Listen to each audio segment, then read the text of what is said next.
Okay, so this is just a quick breakdown of the pro forma that I like to use on a quick analysis for any of the properties or complexes that I'm looking at. So just to run through this real quick is, you want to update your project name, number of units. This is also factored in to have a 2% rent increase across the board for each year, as well as a 3% increase per year for expenses. So you'll want to start populating this. Again, remember that the pro forma is a forward-looking statement.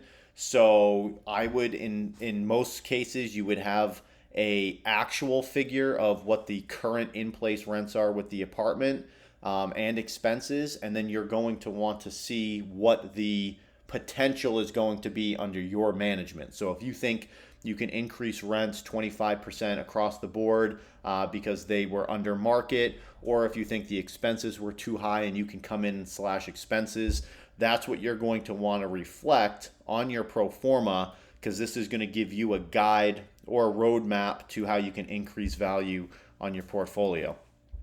So all of these are just kind of theoretical numbers, but you've got your income section here up top. So your gross rent, you want to do at 100% occupancy. So you don't want to add in any vacancies yet. That'll be done below.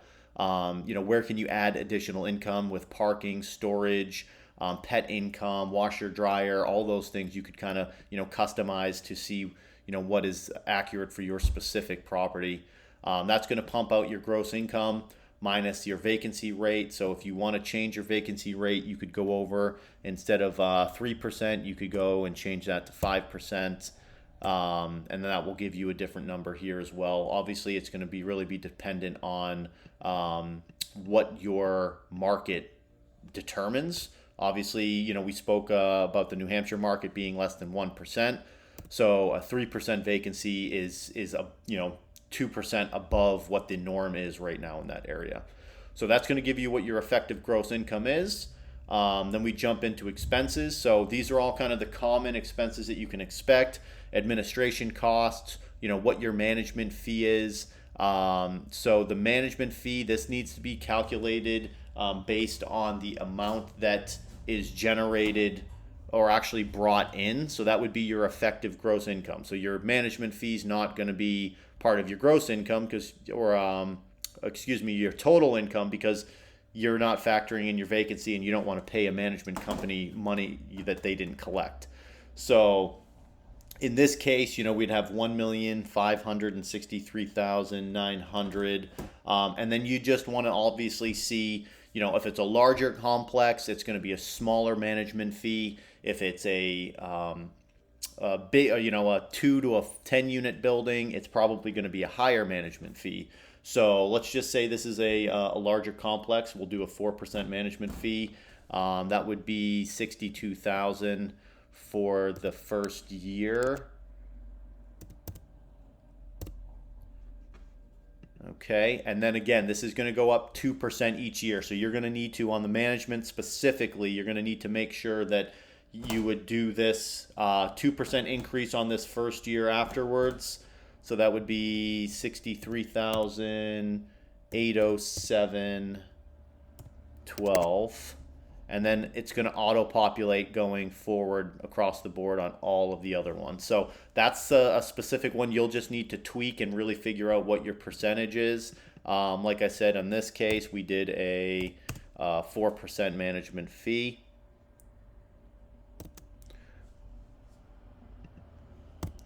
All right, so utilities, again, a good rule of thumb with utilities is call the local provider, kind of see what the average rate is.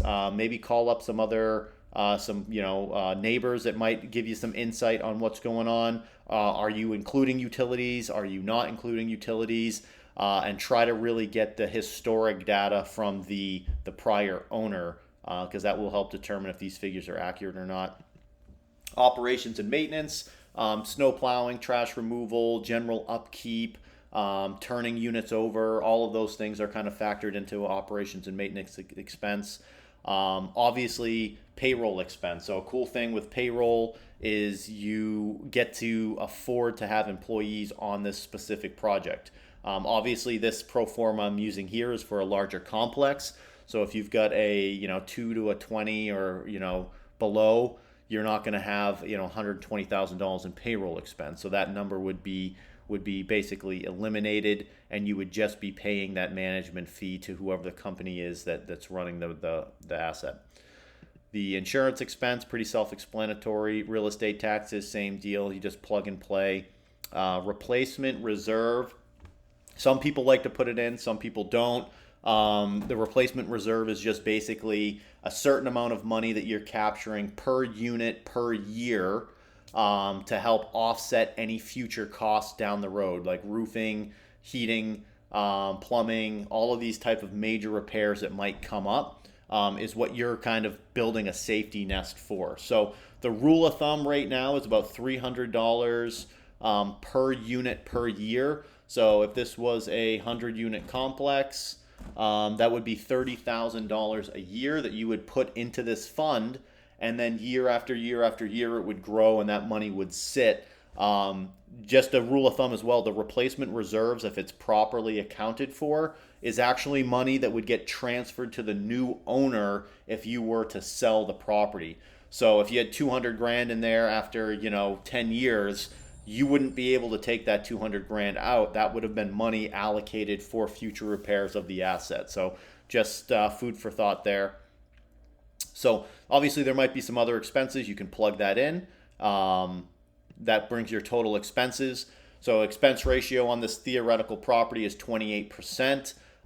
Rule of thumb is generally you want to be under, like you really want to target 40 to 45% and below. Anything over that is usually being run at an operational inefficiency. And then there's room to really go in with new management, new strategy to cut costs to get down to that, 35 to 45% kind of sweet spot.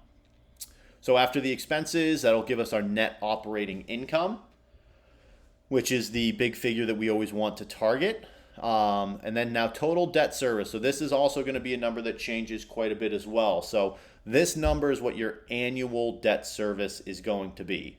So you're going to want to calculate what your amortization is, what your interest rate is, and then what your total monthly payment times 12 equals per year.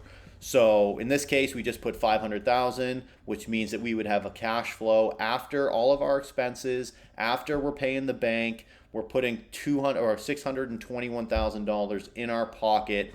And that's the number that you really want to know. That's where the rubber meets the road after everything is imaginably paid. Obviously not taxes to the government, but that is the number that you're giving your investors. Drop down to a debt service coverage ratio. Obviously in this theory, debt service coverage ratio is very, very good. Banks generally want to see a debt service coverage ratio of 1.20. And in essence, what a debt service coverage ratio is basically if your mortgage payment cost $1,000 and the rent that you brought in cost $1,000, you would have a debt service coverage ratio of 1. So if you brought in if you had $1,250 for rent and your mortgage payment was $1,000, your debt service coverage ratio would be 1.25. So that's what the banks look for. That's a big number for them. Down here is kind of at your valuation calculator. So it brings your net operating income times your desired cap rate. So this number can change as well. Again, it's all market factored. If you are at a 10% cap rate, that's going to really change. So you'd want to plug in the correct cap rate for your property. So you can see that would cut the value in half. So those are things that you'll want to just play around with and get really market specific on. And down here below, this is just an optional thing. What I like to do is when I get really granular into a project, I like to really break down the bedroom count, the square footage, how much rent I think I could generate actually from each unit instead of just going on theoretical numbers.